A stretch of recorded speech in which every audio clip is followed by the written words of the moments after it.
Praise the lord. ప్రియమైన దేవుని బిడ్డలారా, దైవ సేవకులారా, నా ఫేస్బుక్, యూట్యూబ్, వాట్సాప్ ఫ్రెండ్స్ అని మీ అందరికీ కూడా నాకు హృదయపూర్వకమైన ధన్యవాదాలు చెల్లించుకుంటున్నాను. ప్రియమైన దేవుని బిడ్డలారా, మనం కోరేజ్ కోసం మాట్లాడుకుంటున్న విషయం మనకు తెలుసు. ఉన్న విషయాలు చెప్పుకొని ఈరోజు మనం ముగించుకుందాం. రేపు దినాన ఒక కొత్త అంశాన్ని మనం తీసుకుందాం. కాబట్టి ప్రియమైన దేవుని బిడ్డలారా, ఆ రోజు నేను చెప్పిన యొక్క వాక్యం కూడా నేను మీకు చదివి వినిపించాను. యెహోవా దేవుడు ప్రేరేపణతో వాక్యముతో మాట్లాడి అని కూడా నేను చెప్పడం జరిగింది. ఎవరితో మాట్లాడారు? ఇర్మియా ద్వారా మాట్లాడారు. తర్వాత తన మనసును కూడా ప్రేరేపించారు. ప్రేరేపణ అనగా పరిశుద్ధాత్మ యొక్క శక్తి. ప్రేరేపణ అనగా దేవుడు తన మనసులో చేస్తున్న ఒక అద్భుతమైన క్రియ. ప్రేరేపణ అనగా ఉద్రేకం.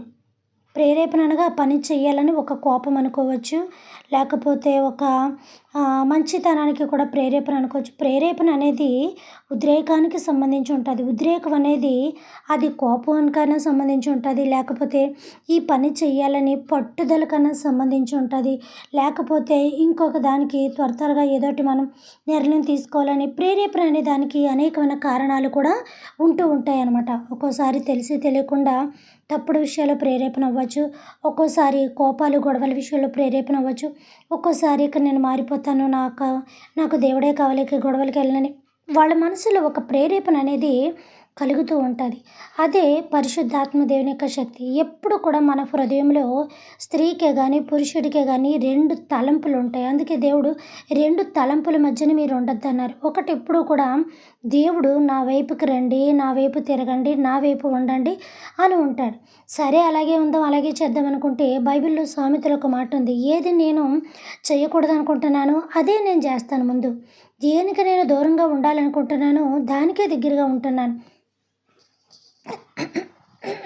అన్న మాట మన బైబిల్లో కూడా దొరుకుతూ ఉంటుంది. ఎందుకంటే ప్రియమైన దేవుని బిడ్డలారా, మనం ఈ లోకానుసారంలో బ్రతుకుతున్నాం కాబట్టి దేవునికి పరిపూర్ణతగా మనం ఉండలేం. మన కుటుంబాలు బట్టి, ఫ్యామిలీలు బట్టి ఉండలేం. ప్రతిసారి నేను ఈ మాట చెప్తూనే ఉంటాను. ఇప్పుడు ఎవరైనా అందరూ కరెక్ట్గానే ఉన్నారా? కరెక్ట్గానే ఉండమంటే మేమేమైనా హత్యలు చేసామనుకున్నారా? మేమేమైనా పాపాలు చేసామనుకున్నారా? మేమేమైనా దేవునికి మందిరానికి వెళ్ళి పాపాలు చేసి దూపాలు వేస్తున్నాం అనుకుంటున్నారా అని మీరు అనొచ్చు. ప్రియమైన దేవుని బిడ్డలారా, దేవుడు ఒక మాట చెప్పాడు. నేను చెప్పడం కాదు కానీ గలతీ 5:5 ఒక మాట చెప్పాడు. దేవుడేమని? ఆత్మఫలములేమనగా దీర్ఘశాంతము, ప్రేమ, సమాధానము, దయాళత్వము, మంచితనము, ఆశా నిగ్రహము, ఇవన్నీ కూడా ఉన్నాయి. ఫస్ట్ ఇందులో బాగా ఇంపార్టెంట్ అయింది ఏంటో తెలుసా? ఆశా నిగ్రహం అనే మాట నేను తీసుకుంటున్నాను ఇప్పుడు. ఎందుకంటే ప్రియమైన దేవుని బిడ్డలారా, ప్రతి మనిషికి ఏదో ఒక ఆశ ఉంటుంది. ఏం ఆశ ఉంటుంది? ఏమో నీకు సంబంధించి ఏదుందో ఇల్లు కట్టుకోవాలన్న ఆశ ఉంటుంది. కుటుంబాలతో ఉన్న వాళ్ళకి బాగా బ్రతకాలన్న ఆశ ఉంటుంది. కొంచెం చిన్నగా బ్రతుకుతున్న వాళ్ళకి ఎదుటి వాళ్ళని చూసి కారు ఉంటే కారు కావాలనుకుంటాం, బైక్లు అయితే బైక్ కావాలనుకుంటాం, హౌస్ లేకపోతే హౌస్ కావాలనుకుంటాం, సరైన వస్త్రాలు లేకపోతే వస్త్రాలు కావాలనుకుంటాం, సరైన ఫుడ్ లేకపోతే ఫుడ్ కావాలనుకుంటాం, మంచి లైఫ్ లేకపోతే లైఫ్ కావాలనుకుంటాం, మంచి భర్త అంటాం, మంచి భార్య అంటాం, మంచి పిల్లలు అంటాం. ఏది మనం వదిలేసామని చెప్పండి? హత్యే చెయ్యాలా? తప్పే చెయ్యాలా? పాపమే చెయ్యాలా? ఇవన్నీ పాపానికి రావా? ఆశా నిగ్రహం. ఈ ఆశలో నీ ఆశ ఏదై ఉన్నదో నీకు తెలీదా? ఈ కోరికల్లో నీ కోరిక ఏమైందో తెలీదా? ఈ తలంపుల్లో నీ తలంపు ఏమైందో నీకు తెలీదా? నేను ఇక్కడ వాక్యం చెప్తున్నాను. నా తలంపులు దేని మీద ఉంటాయో మంచి వైపు ఉండొచ్చు, చెడు వైపు ఉండొచ్చు. కాసేపు అటు ఉంటే కాసేపు ఇటు ఉంటే ఉండవు. నేను చాలా కరెక్ట్ అంటే ఎవడును పరిపూర్ణమైన భక్తి చేయలేడని దేవుని యొక్క వాక్యంలో మనకుంది. మీరు పరిపూర్ణత భక్తి కలిగి ఉంటే చాలా మంచిదనమాట. దాని మించింది ఏమీ లేదు. అదే కూడా దేవుడు కోరుకుంటున్నాడు. మీరు పరిపూర్ణమైన భక్తి కలిగి ఉండండి అని. ఒకడు నీటి మూలముగా, ఆత్మ ప్రేరేపణ మనకు కావాలి. ఆత్మ మూలంగా మనకి ములగడం కావాలి. నీటిలో 100 సార్లు ములుగుతూనే ఉంటాం. రోజు శారీరక స్నానం చేస్తూనే ఉంటాం. సో దానికి దీనికి కంపేరింగ్ లేదనుకోండి. విషయం ఏంటంటే కనుక చెప్పాను కదా, రొట్టె ద్రాక్షారసం తీసుకోవడానికి మాత్రమే ఈ యొక్క బాప్తిస్మం అనేది పనిచేస్తుంది. మరి దేవుని నిత్యరాజ్యంలో ఉండడానికి ఆత్మ మాత్రమే పనిచేస్తుంది. ఎందుకంటే దేవుని యొక్క ఆత్మను కాపాడడానికి బాడీ ఒక హౌస్ లాంటిదని చెప్తున్నాను. ఇప్పుడు చూడండి, మనం ఇంట్లో ఉంటాం, వర్షం వస్తే ఇల్లు కాపాడుతుంది తడవకుండా, చలి వేస్తే ఇల్లు కాపాడుతుంది, ఆ చలికి మనం గడ్డ కట్టకుండా, విపరీతమైన వేడి వస్తే ఇల్లు కాపాడుతుంది, ఆ బయట వేడి సూర్యరశ్మికి మన యొక్క బాడీ అంత డ్యామేజ్ అవ్వకుండా, కళ్ళు తిరిగి పడిపోకుండా. ఈ మూడాట్ల నుంచి హౌస్ ఎంత భద్రత మనల్ని తీసుకుంటుందో, మన యొక్క ఆత్మకు కూడా శరీరం అంత భద్రత తీసుకోవాలి. ఆత్మ అనగా అంటే ఆత్మకు శరీరం ఉందా? లేదు. ఏంటి ఆత్మ? దేవుని యొక్క ఆత్మ. దేవుని ఆత్మ జలములపైన అల్లాడుచుండెను. అల్లాడటం అంటే అది కూడా ప్రేరేపణే. అల్లాడడం అంటే కొట్టుకోవడం, అల్లాడడం అంటే ఒక కంగారి, అల్లాడడం అంటే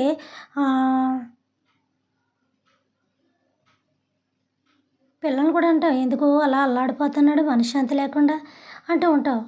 దేనికన్నా ఉద్రేకానికి దేనికన్నా ఇది ఉంటుంది. అందులో మంచి ఉంటాయి, చెడు ఉంటాయి. సుమా అన్నీ బీపీలు షుగర్లు అంటకట్టేది. కాబట్టి ప్రేరేపణ. దేవుడు భూమాకాశములను చేసెను, భూమి నిరాకారముగాను శూన్యముగాను ఉండెను, చీకటి అగాధ జలముల పైన కమ్మి ఉండెను, దేవుని ఆత్మ జలముల పైన అల్లాడుచుండెను. అల్లాటన అంటే ఒక ప్రేరేపణ. అల్లాటన అంటే సృష్టి చెయ్యాలని దేవుని యొక్క ఆత్మ జలముల పైన అల్లాడుచుందంట. ముందు దేవుడు ఉన్నాడా? జలాలు ఉన్నాయా? అవన్నీ కూడా చదువుతున్నా, అవన్నీ కూడా నేను ఇస్తూ ఉంటాను. కాబట్టి ప్రియమైన దేవుని బిడ్డలారా, నేను ఇప్పుడు ఎందుకు ఈ మాట చెప్పానంటే, ఫస్ట్ ఆఫ్ ఆల్ మనకు ఆత్మ అనేది స్టార్ట్ అయింది ఆది కాండంలో జలముల పైన దేవుని యొక్క ఆత్మ. అలాగే 12 మంది శిష్యుల్లో కూడా దేవుని యొక్క ఆత్మ. ఆది కాండం నుంచి చివరి ప్రకటన దాకా ప్రతి ఒక్క ప్రవక్తలో కూడా దేవుని యొక్క ఆత్మ ఉండి ప్రేరేపణ జరిగింది. ఇప్పుడు దేవుడు మంచి అంశాన్ని గుర్తు చేశాడు. ఇప్పుడు సంసోను ఉన్నాడండి. సంసోను ఫిలిస్తీన్లను చంపడానికి సిద్ధపడినప్పుడు, వాళ్ళందరి మీదకి వచ్చినప్పుడు ఏం చేశాడు? కోపంతో 300 నక్కలు పట్టేసుకొని పొలం తగలెట్టేశాడు. సరే, అది పక్కన పెడదాం. మరి తను పట్టుకొని చెయ్యాలని అన్నప్పుడు కూడా ఉద్రేకంతో, దేవా ఒక్కసారి నీ ఆత్మను నాకు ఇవ్వి, అప్పుడు వీళ్ళందరినీ చంపేస్తానని అన్నాడు. అప్పుడు దేవుడు తన తల మీద చిన్ని బేబీ రాగా చిన్ని ఎంటుకలు రాగా అతనికి మళ్ళీ బలం పుంజుకుంటూ వస్తుంది. నేను చెప్పాను, ఆయుష్ ఎంటుకతో పోల్చబడి ఉంటుందని కూడా నేను చెప్పడం జరిగింది. అంతే చూడండి, ఇందులో కానీ అదే అల్ల దేవుడిని ఆరాధిస్తారు కదా, వాళ్ళ కానీ మన క్రిస్టియన్స్లో కానీ వాళ్ళు మొట్టమొదటి బిడ్డలకు పుట్టిన ఎంటుకలు ఎక్కడిస్తారు? ఎక్కడ పడితే అక్కడ తీసేస్తారా? కాదు కదా. వాళ్ళకున్న దేవుళ్ళ దగ్గర పవిత్రంగా తీస్తారు. మనము కూడా మన చర్చిల్లోనే ఇంకెక్కడెక్కడ కొన్ని పవిత్రమైన ప్లేసుల్లో తీస్తూ ఉంటాం. వాళ్ళు కూడా అలాగే వాళ్ళకి సంబంధించిన ప్లేసుల్లోకి వెళ్ళి తీస్తుంటారు. ఎందుకంటే మూడు దేవుళ్ళని నమ్ముకుంటున్న వాళ్ళు కూడా ఆ యొక్క పుట్టుటి ఎంటుకలు అనేవి చాలా ప్రాధాన్యంగా చూస్తూ ఉంటారు. అలాగే సంసోను కూడా, దేవా నీ ఒక్కసారి నాకు ఆత్మని దయచేయి, నేను చేసిన తప్పే ఒప్పుకుంటున్నాను. ఒక స్త్రీ వ్యామోహంలో పడి నీవు నాకు ఇచ్చిన బాధ్యతను విరమించి తిని, అది కూడా తప్పే, నేను చేసిన తప్పే, నా బలం కోసం నువ్వు చెప్పొద్దన్నావు. అయినా తన మోజులో పడి చెప్పేశాను. పోనీ మంచిగా చెడు అయిపోయింది. ఇప్పుడు ఇంకా నా ప్రాణాల కోసం నేను చూడట్లేదు, కానీ నేను చేసిన తప్పు సరిదిద్దుకోవడానికి నీకు శత్రువులైన ఈ ఫిలిస్తీన్లందరినీ కూడా ఈ జాతిని నాశనం చేయడానికి గాను నేను ఒకే ఒక్కసారి అయ్యా నీ బలము నాకు దయచేయనని వెంటనే దేవుడు ఆ మాట వినగానే దేవుడు తన శత్రువులని, తన బిడ్డల మీదకి వచ్చి శత్రువులని నాశనం చేయాలనుకున్నాడు. దావీదు ఏం చేశాడు? 12వ సంవత్సరాన ఫిలిస్తీ రాజు అయిన గొలియాతు తలనే తీసేశాడు. అంటే ముందు తాను రాయిచ్చు కొట్టగా చనిపోయాడు, కింద పడి చనిపోయాడు. తర్వాత వెళ్ళి తలకాయ నరుకొచ్చాడు. నన్ను నా దేవుడిని కుక్క అంటావరా అని చెప్పి కుక్కలాగెళ్ళి అతన్ని శుభ్రంగా కుక్కలా పడని అతన్ని తలకాయ నరుకుని వచ్చాడు. కాబట్టి ప్రియమైన దేవుని బిడ్డలారా, ఇక్కడ సంసోను మీదకి దేవుని యొక్క ఆత్మ వచ్చినప్పుడు ఆ 2 స్తంభాల మధ్యకి తీసుకెళ్ళమన్నప్పుడు తీసుకెళ్ళిన తర్వాత ముందు కట్టించిన తర్వాత ఆ బలం ఇవ్వగానే ఎంత బలంతోటి ఆ స్తంభాలు లాగాడంటారు సంసోను. వెంటనే ఆ బలంతో స్తంభాలు లాగగానే వెంటనే అక్కడున్న 2 స్తంభాలు మొత్తం ఆ మండపాన్ని అంతటికీ కూడా అదే ఆధారం. పైన కింద కూర్చొని ఈయన ఒక తోలుబొమ్మలా కనిపించాడు. వాళ్ళకి ఒక వేస్ట్ పర్సన్లా కనిపించాడు.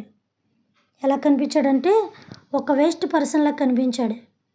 కాసేపులో మీ అందరినీ అంతం చేసేస్తాడనే విషయం వాళ్ళకి తెలీదు కదా! ఒక తీర్థానికి వచ్చి చూస్తారు కదా! అలా చూస్తున్నారనమాట అందరూ. పప్పలు కొనుక్కుంటూ, అవి కొనుక్కుంటూ, నవ్వుకుంటూ, తాక్కుంటూ, తినుకుంటూ చక్కగా చూస్తున్నారు. ఆ టయాన 2 కళ్ళు పోయి, ఒళ్ళంతా పచ్చి గాయాలైపోయి, అతన్ని చితక్కొట్టేసి ఒక మాంసపు ముద్ద కింద ముక్కలు, ముక్కలు, ముక్కలుగా మాంసాన్ని దొక్క మీద కొట్టినట్టుగా అతన్నంత పిండి ముద్ద చేసేసినా కూడా దేవుని యొక్క బలము చేత ఒక్క లాగు లాగ్గానే ఆ యొక్క 2 స్తంభాలు పడిపోయి 3000 మంది పైన అక్కడ చనిపోయారు. కాబట్టి ఇప్పుడు దాన్నేమనాలి? అతను శాంతితో చేశాడా అక్కడ పని? లేదే. తాను చనిపోతున్నానన్న ఒక బాధ. ఒక స్త్రీకి దేవుని బలం అప్పజెప్పేసానన్న బలాన్ని పోగొట్టుకున్నానన్న బాధ. ఒక స్త్రీ నన్ను మోసం చేసిందన్న బాధ. ఆ స్త్రీ చేతిలో నా జీవితం నాశనం అయిపోయిందన్న బాధ. ఈ రకాలన్ని బాధలు కలిపి, ఉద్రేకం కలిపి దేవుని శక్తితో ఆ స్తంభాలు లాగేటప్పటికి ఇంకేమున్నాయి? అన్ని మొక్కలే ఉన్నాయి. మనుషుల మొక్కలు, బిల్డింగ్ మొక్కలు, అన్ని మొక్కలే ఉంటాయి ఏరుకోవడానికి, ఇంకేం ఉండవు. ఇప్పుడు మన అతను దేవుని ప్రేరేపణతో చేసింది ప్రేరేపణ అంటే ఉద్రేకంతో చేశాడా?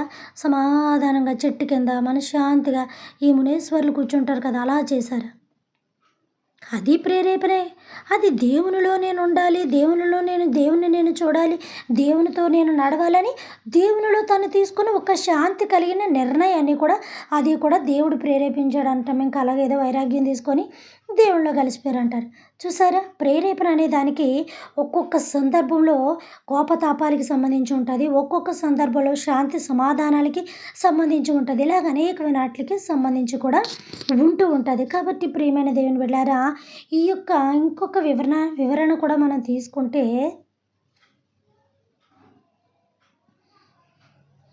ఇంకా ఎవరున్నారు ఇలాగా? చాలామంది ఉన్నారు కానీ గమ్మున గుర్తురా.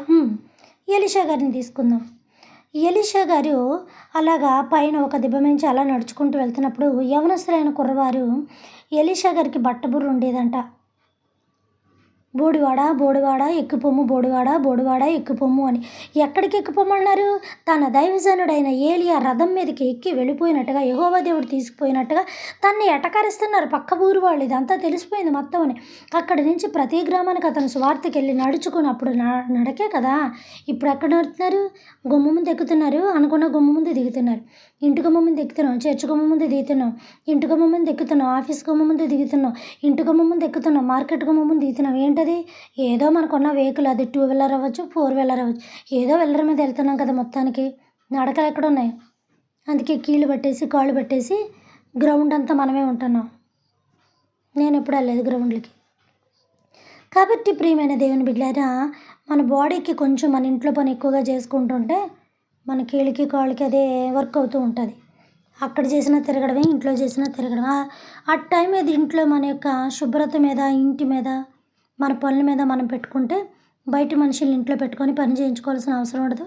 బాడీ కూడా చాలా హెల్తీగా ఉంటుంది, చాలా నిగనిగలాడుతూ ఉంటుంది. ఎందుకంటే ఇంట్లో చేసుకున్న పని చేత ఒళ్ళంతా అలసి ఉంటుంది కాబట్టి ఆ యొక్క చెమట రూపాలు అవన్నీ కూడా పోతాయి. ఇవన్నీ మీ అందరికీ తెలిసిందే, నేను చెప్పేది ఏమి లేదు. నేనేం పెద్ద డాక్టర్ని కాదు, కానీ అన్నీ తెలిసి తెలియని మాటలు ఇలాగే మాట్లాడుతుంటాను నేను.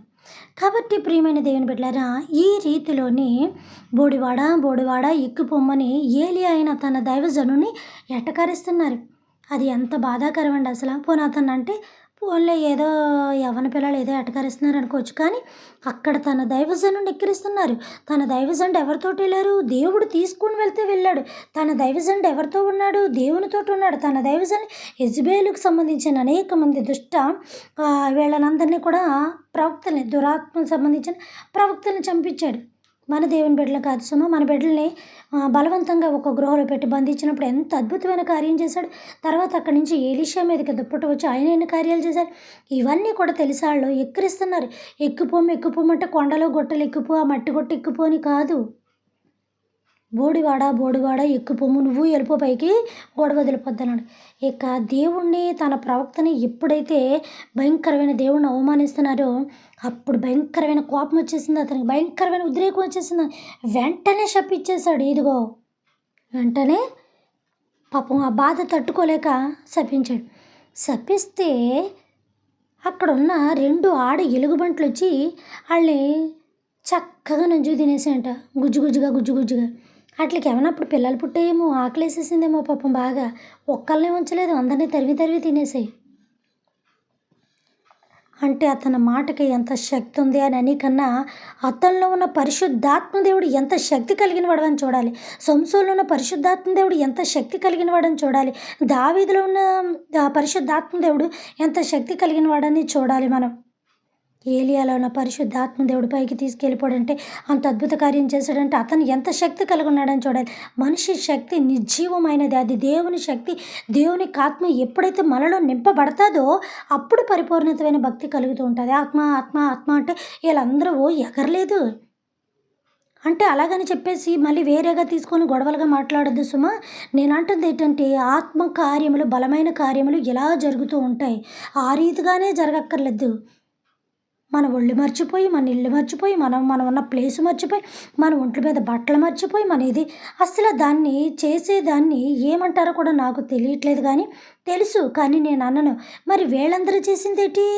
అద్భుత కార్యాలు చేశారు. ఆ అద్భుత కార్యం ఈ రోజుల్లో చాలామంది ఆత్మ ఆత్మ ఆత్మ ఆత్మ అని చెప్పుకుంటున్న ప్రతి ఒక్కరు చేస్తున్నారా అని నేను అడుగుతున్నాను. ఈ మాట ఎన్నిసార్లు చెప్తున్నానో, నేను ఎన్ని రకాలుగా ఘోషిస్తున్నానో. నేను బైబిల్ చదువుకొని నెమ్మదిగా ఉన్న వాళ్ళు పరిశుద్ధాత్మ దేవుడు లేడా? 10-15 సార్లు బైబిల్ చదివిన వాళ్ళందరూ వెర్రోలా?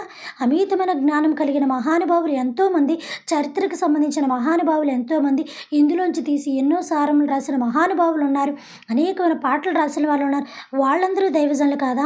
ఇప్పుడే క్రైస్తత్వం మనం మొదలు పెడితేనే ఎంతవరకు పాక్కుంటూనే వచ్చిందా? ఈ క్రైస్తవులందరూ ఇప్పుడు పుట్టుకొని వచ్చిన పుట్టగొడుగుల్లో పుట్టుకొని వచ్చిన ఇదిలా ఉందా? వర్షాకాలం ఎక్కడ పడితే అక్కడ పిచ్చి మొక్కలు పుట్టగొడుగులు అన్నీ కనబడుతూనే ఉంటాయి. కానీ సరైన ఎండ రానంతసేపే అది రాగానే వెంటనే మాడిపోతాయి. వేరు లేనందున అన్నట్టుగా అవి వెంటనే మాడిపోతూ ఉంటాయి. చూడగానే మనకి ఏదో చిన్న చిన్న ఆనందం, చిన్న చిన్న మొక్కల్లా కనబడతాయి. మళ్ళీ అవి పర్మనెంట్ కాదు. అవి టెంపరీగా ఉండేవి పువ్వులు. ఏం పువ్వులు అవి? గడ్డి పువ్వులు లాంటివి. ఆ పిచ్చంతా పోతూ ఉంటుంది. ఎండ తగలగానే ఆ పుట్టగొడుగులు, పిచ్చి పిచ్చి మొక్కలన్నీ కూడా మళ్ళీ మాడిపోతూ ఉంటాయి. వర్షం రాగానే భూమిలో ఉన్న చెత్త అంతా కూడా బయటకు వస్తూ ఉంటుంది. కాబట్టి ప్రియమైన దేవుని బిడ్డలారా, దేవుని ఆత్మను నువ్వు నిజంగా పొందుకుంటే నీ హృదయంలో ఉన్న చెత్త అంతా బయటకు పోతుంది. నీ తలంపులో ఉన్న చెత్త అంతా, దరిద్రం అంతా బయటకు పోతుంది. అది కదా నిజమైన ఆత్మ. వేల మంది దైవజనులు అనేక మంది యొక్క బిడ్డలకి వాక్యాలు చెప్తున్నారు. వాళ్ళు కూడా ఇలాగ అంటున్నారా? ఏమో వాళ్ళ వాక్యం చెప్పడం ఇప్పటికీ నేను ఛానల్స్లో అప్పుడప్పుడు చూస్తుంటాను. ఎవరైనా 1 నిమిషం 2 నిమిషాలే.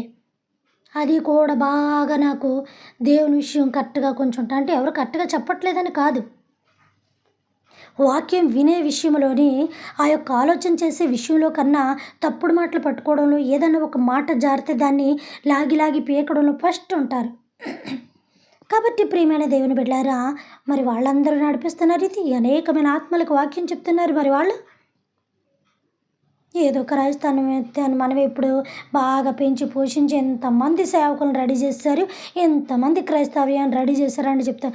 ఒకసారి మన పూర్వీకులను గుర్తు చేసుకోండి. మన అమ్మ కాలంలో, మన తాతల కాలంలో, మన నాన్నమ్మల కాలంలో సేవ చేసిన దైవజనులు కొండల్లోకి, గుట్టల్లోకి, అడవిలో ఆళ్ళ వేసిన విత్తనాలు ఇప్పుడు మనం తింటున్న కాయలు, మన తల్లిదండ్రులు నాటిన సంఘాల మీద మనం కడుతున్న పునాదులు గుర్తుపెట్టుకోండి ఒకసారి. మన సంఘ విశ్వాసులు అనేకమైన చోట్లకి వెళ్ళి ఆత్మను తీసుకొచ్చిన ప్రేరేపణ ఏదో అన్నీ మనమే పాటు పడిపోయి మనమే చెమట ఊడ్చేసి ఏదో ఆదాముని దేవుడు శపించాడు కదా, నీ చెమట భూమి మీద పడి పొలాన్ని పండిస్తేనే కానీ నీ కూడు లేదన్నట్టుగా టైప్లో చెప్పేస్తుంటా. అంత కష్టపడిపోయామన్నట్టుగా. వెంటక ప్రతి మాట తేలికనే ఉంటుంది. చేసే ప్రతి పని కూడా చాలా భారంగా ఉంటుంది తెలుసా. పనికెళ్ళి రా అని అనే మాటకి అక్కడికెళ్ళి ఉదయకాలం నుంచి సాయంకాలం దాకా ఒళ్ళొంచి, అది ఎండైనా వర్షమైనా ఏ కాలమైనా కూడా 3 కాలాలకి అనుకూలంగా అక్కడ పని చేసి వస్తే తెలుస్తుంది పని యొక్క భారము, మాట యొక్క తేలిక. మాట చాలా తేలిక, పని చాలా భారము. అలాగా ప్రేరేపణ కోరేషుకి ఏమైంది? దేవుడు ప్రేరేపణ చేయగా దెబ్బకు అల్లిపోయాడు. లోకమంతటిని కూడా నాశనం చేసేస్తాడంట. దయచేసి వెళ్ళిపోండి. ఇజ్రాయేలు 12 గోత్రాల మీద దేవుడు తన బిడ్డల మీద ఆసీనుడై ఉన్నాడు. యాకోబుతో చేసిన నిర్ణయాన్ని దేవుడు ఇంకా ఈ రోజుకి తరతరాలు కూడా దేవుడు వదలలేదని చెప్తున్నాడు. కాబట్టి ప్రియమైన దేవుని బిడ్డల, ముందు మన వాక్యం సరిగా చదవాలి. ఎవరో నేను చెప్పానా, నువ్వు చెప్పావా, ఎవరు చెప్పారా అన్నది కాదు. నాకు నచ్చిన విధంగా వాక్యాలు చెప్పే తీరు వచ్చేసింది ఇప్పుడు. ఒక వాక్యం తీసుకోడు, నీకు నచ్చినట్టుగా బోధ చేయడు. ఒక వాక్యం తీసుకోడు, నాకు నచ్చేటట్టుగా బోధ చేయడు. మనుషులు మెప్పి బోధ అయిపోతుంది కానీ దేవుడి మెప్పు బోధ అవ్వట్లేదు. దేవుడు మెచ్చుకునేలాగా మన వాక్యం చెప్పట్లేదు. దేవుడు నొచ్చుకునేలాగా, బాధపడేలాగా, మనుషులు మెచ్చుకునేలాగా చెప్తున్నాం. ఎందుకంటే దేవుడి కన్నా మనుషులే మనకి ఇంపార్టెంట్. వెళ్ళిపోతారేమో అనే భయం దైవజనులకి, రారేమోనన్న భయం దైవజనులకి. దైవజనుడు అనేవాడు శిక్షించడానికి, గద్దించడానికి సమర్థుడై ఉన్నాడని చెప్తున్నాడు. కోరేషు మనసును దేవుడు ఇలా ప్రేరేపించగా ఒక అన్యుడికి బుద్ధి వచ్చిందండి. ఒక అన్యుడికి బుద్ధి వచ్చి బబులోను దేశంలో ఉన్న వాళ్ళందరినీ కూడా వదిలేశాడు. ఆ నలుగురిలోని ముగ్గురిని వేసేసారని చెప్పాను కదా. వేసేయడం అంటే తల మీద కత్తెట్టి పీక మీద వేసేయడం కాదు సుమా, మెడ నరికేశారని అనుకుంటారు. ఆ బండిలో వేసేగా అక్కడ తీసుకొని వెళ్ళిపోగా రథాల మీద అక్కడ వేశారు. ఎందుకంటే మరి అక్కడ ఇతను మారాలి కదా, నెబుకద్నెజరా ఎవరతను, బబులోను దేశపు రాజు అతను మారాలి, కోరేషు కాదు. అతనున్న ఏలుబడిలో మారాలంటే ఆ విగ్రహానికి పూజ చేయకుండా ఉండాలి. చెప్పాను కదా, ఐగుప్తు దేశంలో విగ్రహం కానీ, బానిసత్వం కానీ, బానిసలు కానీ ఏది జరిగిందో సేమ్ యాజ్ ఇట్ ఈజ్ ఇంకోసారి ఇక్కడ జరిగిందని నేను చెప్పాను అంతే. కాబట్టి వాళ్ళు ఏం చేశారు, అగ్నిగుండంలో వేసేసినా బయటకు వచ్చారు. అక్కడ ఆ క్రియ జరగాలి. మరి ఇక్కడ కోరేషుకు చెప్పడానికి ఒకడు బయటకు వచ్చేలా, ఒక్కరు ఎవరంటే ఇర్మియా. ఇతనికి చెప్పాలి కదా, మరి ఇతనికి చెప్పేవాళ్ళు ఎవరున్నారు? వాళ్ళు బయటికి తీసుకురావాలంటే ఇక్కడ బయట కూడా ఉండాలి కదా. జైల్లో నువ్వు ఏదో చేసి వెళ్ళిపోయి అందులో ఉన్నావంటే నేను బయటకు తీసుకురావడానికి ఒక లాయర్ ఉండాలి కదా. లేదంటే నీ అంతటి నువ్వు బయటకు వచ్చి ఊరుకుంటారేటి, కాళ్ళు కీళ్ళు తీసేస్తారు వాళ్ళు. కాబట్టి ప్రియమైన దేవుని బిడ్డలారా, అలాగా ఈ యొక్క ఇర్మియా కోరేషుకి చెప్పగా, కోరేషు దేవుడితో ప్రేరేపింపగా దేవుని యొక్క ఆత్మ, ఇప్పుడు అర్థమైంది కదా, కొన్ని ఆత్మల వివరణ నేను ఎందుకు చెప్పాను అంటే ఆ ప్రేరేపణ కదా, ఏదో మనసులో అనుకున్నాడు కదా అని చాలా ఈజీగా తీసుకుంటారు. ప్రేరేపణ అనేది చాలా భయంకరమైన సంఘటన తెలుసా. ప్రేరేపణ అనేది హత్యకు దారి తీసేస్తుంది. ప్రేరేపణ అనేది మన చావుకు దారి తీసేస్తుంది. ప్రేరేపణ అనేది మన జీవితాన్ని నాశనం చేసేస్తుంది. మనసు బాగోపోతే చచ్చిపోదాం, మనసు బాగోపోతే ఇక వాళ్ళతో మనం వేదన పడలే చంపేద్దాం, మనసు బాగోపోతే ఏదోటి అయిపోదాం, మనసు బాగోపోతే ఎక్కడికన్నా వదిలేసి వెళ్ళిపోదాం. ఇదేంటంటే ఉద్రేక భావంతో కూడుకున్న ప్రేరేపణ. చెప్పాను కదా, ప్రేరేపణ అనేది అనేకమైన రీతులలో కలిగి ఉంటుంది. అది మంచికి, చెడుకి, కోపానికి, ఉద్రేకానికి అనేకమైన సమయ సందర్భాలలో అది ఉపయోగపడుతూ ఉంటుంది. కాబట్టి ప్రియమైన దేవుని బిడ్డలారా, కోరేషు దగ్గర ఈ యొక్క ఇర్మియా అలాగా చెప్పగా తర్వాత దేవుడు మాట్లాడగా ఒక అన్యజనుడైన కోరేషు బిడ్డల్ని వదిలేశాడు. అప్పుడు వాళ్ళు బయటకు వచ్చారు. అక్కడ ఆ కార్యించాడు, ఆ ముగ్గురిని పంపించాడు. ఇక్కడ ఈ కార్యించాడు, ఈ రాజుతో మాట్లాడడానికి ఇర్మియాను పెట్టాడు. అందుకే విలపించు ప్రవక్త, నువ్వెంత విలపిస్తున్నావు, నీ కుటుంబం మారదు, నీ భర్త మారడు, నీ పిల్లలు మారడు, ఒక ఇల్లు కట్టుకోవాలి, ఒక పెళ్లి పెద్ద నరకం, ఒక పెద్ద ఆకాశంతో ఎత్తున్న కొండని పిండి చేసేసినట్టుగా భావించేస్తూ ఉంటావు. నువ్వు నన్ను అడుగు అంటే ఎక్కడ అడుగుతాము, నువ్వు నాతో నడువంటే ఎక్కడ నడుతాము, మార్కెట్లకు నడుతాం, మంచి చీరలు కట్టుకొని చక్కగా ఇది చేసుకుంటూ మంచి డ్రెస్ చేసుకుంటూ టిప్పు టప్పుగా వెళ్తూ ఉంటాం. కానీ దేవునితో నడవడానికి ఇష్టపడం. ఒక ఏలియా దేవునితో నడవబట్టి ఆయన ఆకాశానికి కొనిపోబడ్డాడు. ఒక ఎలీషా దేవునితో కొనిపోబట్టి ఆ యొక్క సముద్రాన్ని, ఆ యొక్క నదిని, యోర్దాను నదిని పగలగొట్టాడు.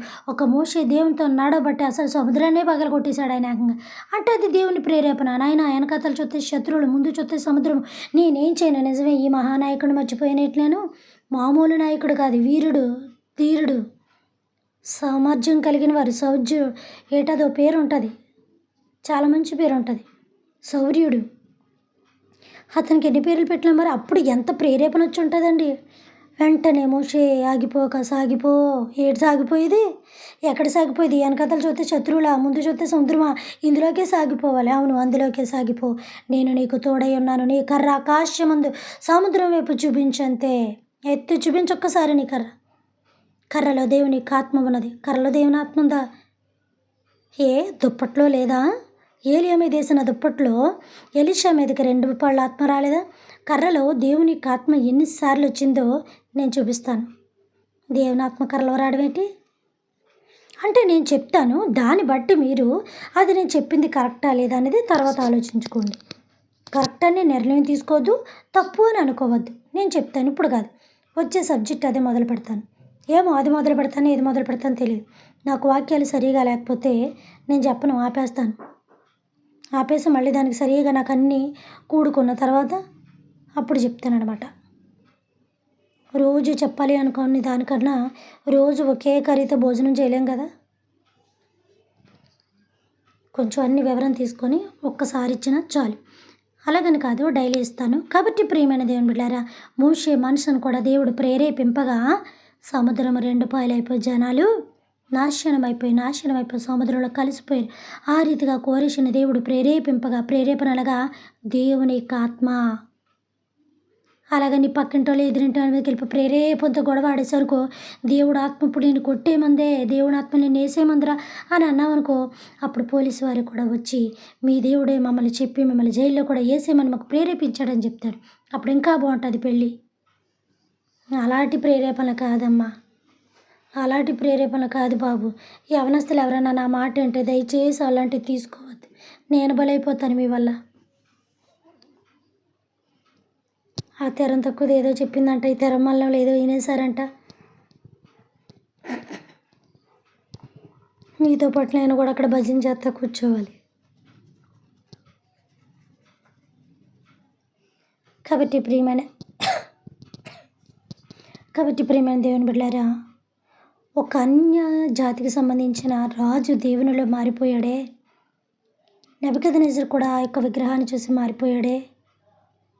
దేవుని అగ్నిగుండంలో వేసిన వాళ్ళ బిడ్డల పక్షాన దేవుడు ఉన్నాడని మారిపోయారే. మరి మనం ఎందుకు మారట్లేదు? అలా వెళ్తుంది గుడికే, చదువుతుంది బైబిలే, చేస్తుంది భక్తే, మరి మనం ఎందుకు మారట్లేదు? అన్యులు మారిపోతున్నారు. ఆ కడపట్టుగా ఉన్నవారు మొదటైపోతున్నారు. మొదటగా బైబిల్ పట్టుకొని టింగుమని తిరుగుతున్నాం. మనమేంటారా కడపట్టుకు వెళ్ళిపోతున్నాం? మొదటి స్థితి కంటే కడపటి స్థితి బాగున్నట్టుగా, మొదటి ద్రాక్షారసం కంటే రెండో ద్రాక్షారసం బాగున్నట్టుగా ఉంది మన పని ఇక్కడ. చూసుకోండి మనం ఏ స్థాయిలోకి వెళ్ళిపోతున్నామో.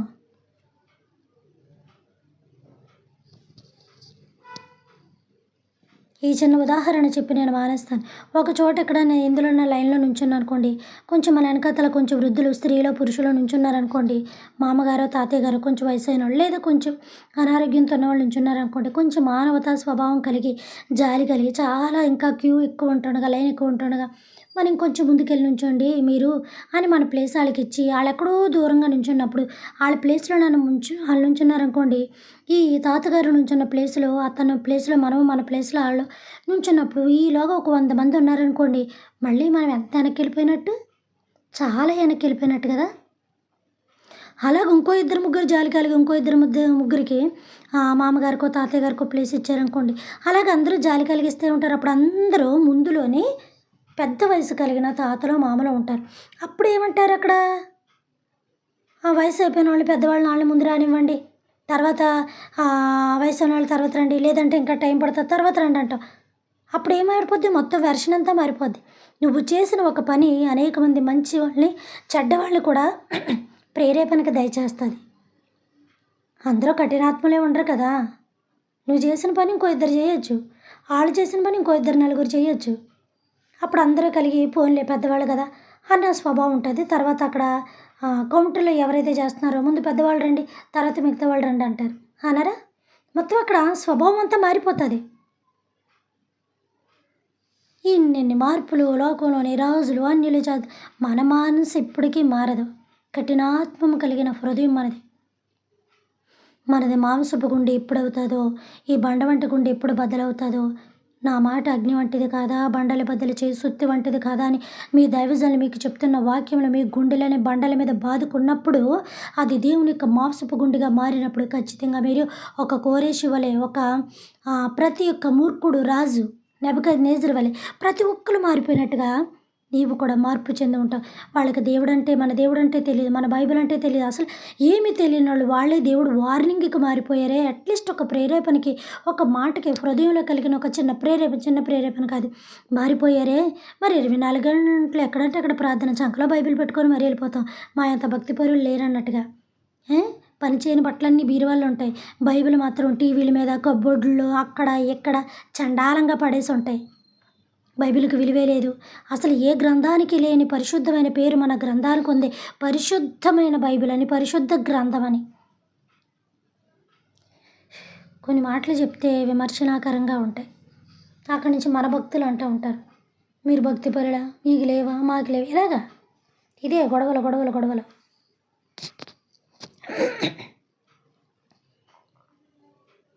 అందుకే కొన్ని చెప్పాలి అన్నీ కూడా చెప్పకుండా అక్కడ ఆపేసుకోవడం. చెప్పొచ్చు. చెప్తేనే పెద్ద తప్పేమీ కాదు. ఒక మంచి మాటే కదా! ఇష్టమైన వాళ్ళు వింటారు, కష్టమైన వాళ్ళు మానేస్తారు అంతే. అందరూ వినాలని లేదు కదా! ప్రియమైన దేవుని బిడ్డలారా, గుర్తుపెట్టుకోండి. ఒక భయంకరమైన మూర్ఖులు మారగలిగినప్పుడు మనం ఎంత మారుతున్నాం, దేవునికి ఎంత చేరువగా ఉంటున్నాం, దేవునికి ఎంత దగ్గరగా ఉంటున్నాం, రాకడ సమీపముగా ఉంది. నువ్వు అనుకునే టైంలో ఆయన రాడు. నువ్వు ఊహించని టైంలో టక్మని వస్తాడు. నువ్వు లేవడానికి సిద్ధంగా ఉన్నావో లేదో చూసుకో. దేవునితో వెళ్ళడానికి సిద్ధంగా ఉన్నావో లేదో చూసుకో. ఒక ఏలియా లాంటి బ్రతుకు మనస్తత్వం మనకు కలిగి లేకపోతే నీకు ప్రమాదం వచ్చినా రాకపోయినా నీ యొక్క భక్తి ఎలాగుండాలంటే దేవుడు వచ్చినప్పుడు ఆయనతో నువ్వు కలిసి వెళ్ళిపోయేలాగా ఉండాలి. ఈ వాక్యం ఎక్కడితో ముగించబడింది. ఇందులో తప్పులుంటా ఏది నిర్ణయం తీసుకుని మీ ఇష్టం. రేపు దినాన్ని ఇంకో వాక్యం మనం చూసుకుందాం. కాబట్టి ఒకటే చెప్తున్నాను, నువ్వు ఎంత కుటుంబంలో బిజీగా ఉన్నప్పటికీ, ఎంత వర్క్లో బిజీగా ఉన్నప్పటికీ, నీ జీవిత శైలిలో నువ్వు ఎంత బిజీగా ఉన్నప్పటికీ దేవుడికి మాత్రం నీ హృదయం ఇవ్వడం మానద్దు. దేవుడికి మాత్రం నీ తలంపులు ఇవ్వడం మానద్దు. దేవునికి ఎంత దగ్గరగా ఉంటావో నీకు అన్నీ అంత దగ్గర అవుతూ ఉంటాయి. అనుకుంటున్నావా? అన్నీ అంత దూరం అవుతూ ఉంటాయి. అంటే నీ హృదయంలో నీ తలంపులో ఉన్న చెత్త అంతా దేవుడు పంపించేసి నిన్ను చాలా క్లీన్ బోర్డ్గా ఉంచుతాడు అనమాట. చక్కగా ఒక బ్లాక్ బోర్డుగా ఉంచుతాడు. చూసారా? బ్లాక్ బోర్డు మీద రాయడం, తొడవడం. ఇప్పుడు వైట్ వచ్చాయి, వైట్ పెన్నులు, బ్లూ పెన్నులు వచ్చాయి. రాయడం, ఆ యొక్క డస్టర్ పెట్టి తొడవడం జరుగుతుంది. అలాగా నీ హృదయంలో పడ్డ చెత్త అంతా ఎప్పటికప్పుడు తుడిచేసుకో. నీ ఇంట్లో పాత్రలు ఎంత శుభ్రం చేస్తావు, నీ హృదయాన్ని నీ తలంపులు అంత శుభ్రం చేసుకో. ఎప్పటికప్పుడు ఈరోజు ఏ పాపాలు చేసావు నీకు తెలుసు. పాపాలంటే ఎక్కడికో వెళ్ళిపోద్ది సుమా. దొంగతనాలు, వ్యభిచారాలు, నరహంతకులు మాట్లాడితే ఈ ఒక్కట ఎక్కువైపోయాయి.